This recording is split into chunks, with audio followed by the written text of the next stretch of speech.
23শে July 2006 Chicago বিমানবন্দর একটি বড় বিমান দুর্ঘটনার হাত থেকে রক্ষা পায় যখন একই রানওয়েতে দুইটি বিমান মুখোমুখি চলে আসে। যদি এই দুর্ঘটনা ঘটত তাহলে অনেক মানুষ প্রাণ হারাতো, কিন্তু কেন এমন হলো? কি এমন হয়েছিল যে এত মানুষের জীবন ঝুঁকির মধ্যে পড়েছিল? বন্ধুরা, আজ আমরা এই ভিডিওতে জানবো এই দুর্ধর্ষ বিমান দুর্ঘটনার ইতিহাস সম্পর্কে। শিকাগো ওহারে আন্তর্জাতিক বিমানবন্দরটি বিশ্বের ষষ্ঠ ব্যস্ততম বিমানবন্দর। 23শে জুলাই 2006 একটি বোয়িং 737 বিমান শিকাগো ওহারে বিমানবন্দর থেকে রাত 9:45 ডেনভার আন্তর্জাতিক বিমানবন্দর কলোরাডোর উদ্দেশ্যে ওড়ার প্রস্তুতি নিচ্ছিল। এই বিমানটি ছিল ইউনাইটেড এয়ারলাইন্সের ফ্লাইট 1015 বোয়িং 737 সিরিজ মডেলের 322। এই বিমানটির বয়স ছিল প্রায় 19 বছর, যার রেজিস্ট্রেশন নাম্বার N315UA। বিমানটিতে 120 জন যাত্রী এবং 7 জন ক্রু সদস্য ছিল। এটি একটি স্বাভাবিক ফ্লাইট ছিল এবং ওড়ার আগে বিমানের সমস্ত গ্রাউন্ড চেক যথাসময়ে সম্পন্ন হয়েছিল। সবকিছু স্বাভাবিকভাবেই চলছিল। একই সময়ে অ্যাটলাস এয়ারলাইন্সের ফ্লাইট 6972 জার্মানির ফ্রাঙ্কফুর্ট বিমানবন্দর থেকে 9 ঘন্টা ফ্লাইট শেষ করে ডেনভার আন্তর্জাতিক বিমানবন্দরে অবতরণের প্রস্তুতি নিচ্ছিল। এই বিমানটি বোয়িং 747 সিরিজের 47UF মডেলের। এর রেজিস্ট্রেশন নাম্বার N418MC। এটি ছিল একটি নতুন বিমান যার বয়স মাত্র 4 বছর। এতে 4 জন ক্রু মেম্বার বসেছিলেন। কিছু বিশেষ ইভেন্টের কারণে এই ফ্লাইট ক্রু অবতরণের জন্য শিকাগো ওহারে বিমানবন্দরের রানওয়ে 14R পৌঁছেছিল। আগেই বলেছি, ওহারে আন্তর্জাতিক বিমানবন্দর বিশ্বের ষষ্ঠ ব্যস্ততম বিমানবন্দর। এই ধরনের বড় বিমানবন্দরগুলির জন্য টাওয়ার কন্ট্রোলারকে 2 বা ততোধিক অংশে ভাগ করা হয়ে থাকে। ওহারে আন্তর্জাতিক বিমানবন্দরের জন্য কন্ট্রোল টাওয়ারকে 2 ভাগে ভাগ করা হয়েছে।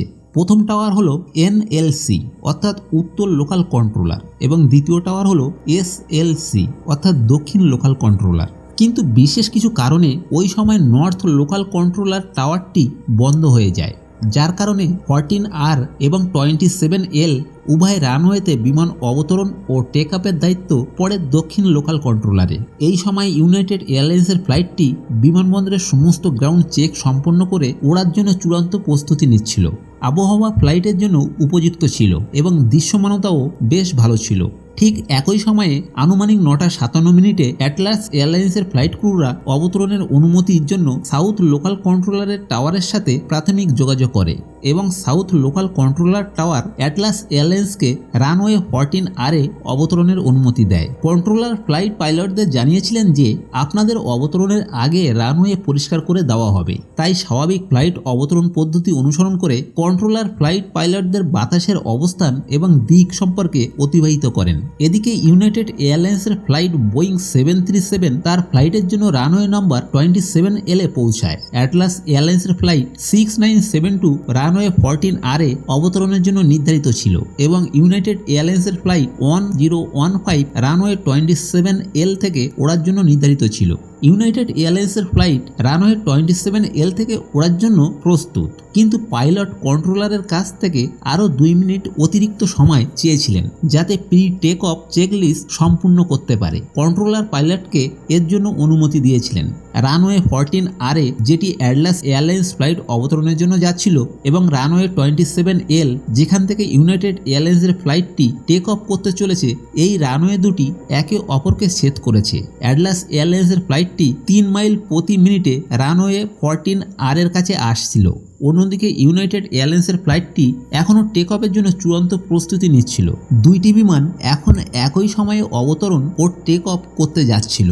ব্যস্ত বিমানবন্দর হওয়ায় সেই সময় অনেক ফ্লাইট রানওয়ে 27L থেকে ওড়ার জন্য কন্ট্রোল টাওয়ারকে অনুরোধ করছিল।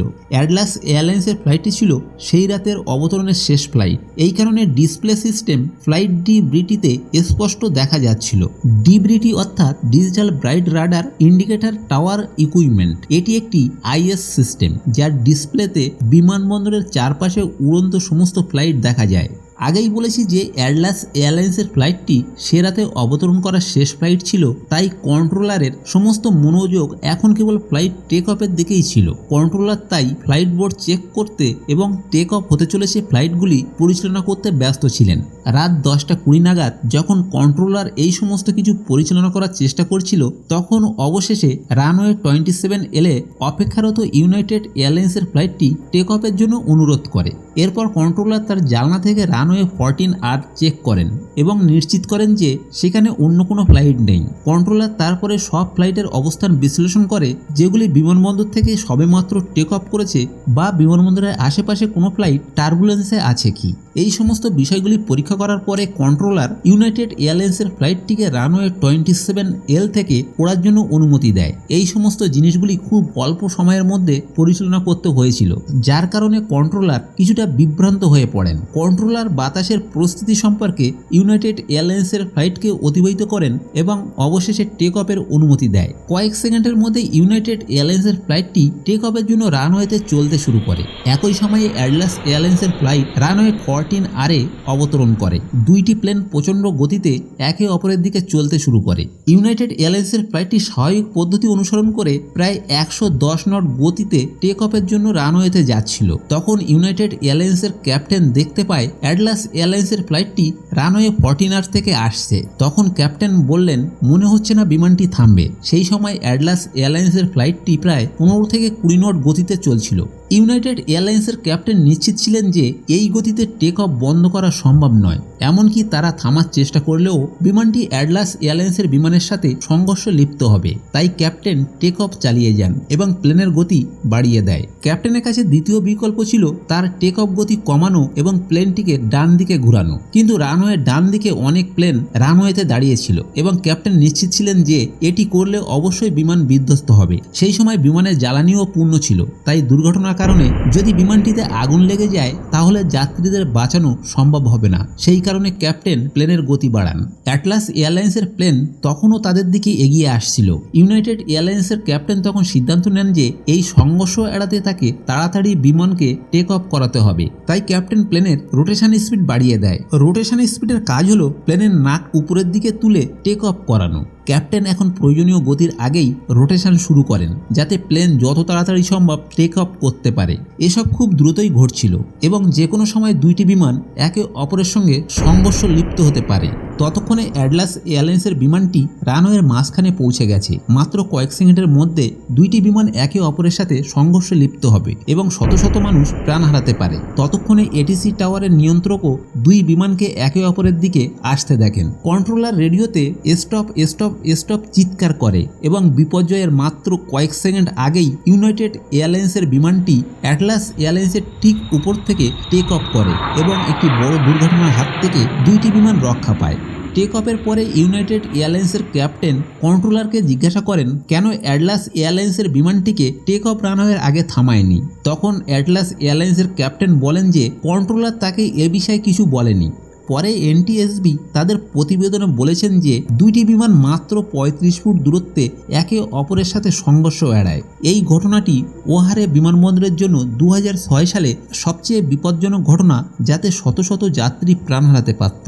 এনটিএসবি আরও বলেন যে ইউনাইটেড এয়ারলাইন্সের ক্যাপ্টেনের সাহসিকতা ও সৌভাগ্যের কারণে দুর্ঘটনা এড়ানো যায়, কিন্তু সৌভাগ্য প্রতিবারই আপনার পক্ষে হয় না। ন্যাশনাল ট্রান্সপোর্টেশন সেফটি বোর্ড দুর্ঘটনাটি তদন্ত করে এবং 14 ডিসেম্বর 2007 চূড়ান্ত প্রতিবেদন জমা দেয়। তাদের প্রতিবেদনে এনটিএসবি বলেছেন যে এই দুর্ঘটনার মূল কারণ হলো এটিসি নিয়ন্ত্রক অ্যাটলাস এয়ারলাইন্সের ফ্লাইটটিকে সঠিকভাবে পর্যবেক্ষণ করতে পারেননি এবং পূর্বাভাস দিতে পারেননি, যাতে রানওয়েতে দুইটি ফ্লাইট মুখোমুখি সংঘর্ষ হতে পারত। এনটিএসবি FAA কে রানওয়েতে একটি নতুন ধরনের স্ট্যাটাস লাইট ইনস্টলের করার নির্দেশ দেন, যাতে কন্ট্রোলার মনোযোগ না দিলেও পাইলট এই ধরনের পরিস্থিতি আরও ভালোভাবে দেখতে পারে। বন্ধুরা, এই ছিল 23শে জুলাই 2006 শিকাগো বিমানবন্দরের সবচেয়ে বড় বিমান দুর্ঘটনার ইতিহাস। ভিডিওটি কেমন লাগলো তা অবশ্যই কমেন্ট করে জানাবে। আর আমার চ্যানেলে নতুন হয়ে থাকলে অবশ্যই চ্যানেলটিকে সাবস্ক্রাইব করে পাশের বেল আইকনটি বাজিয়ে দেবেন।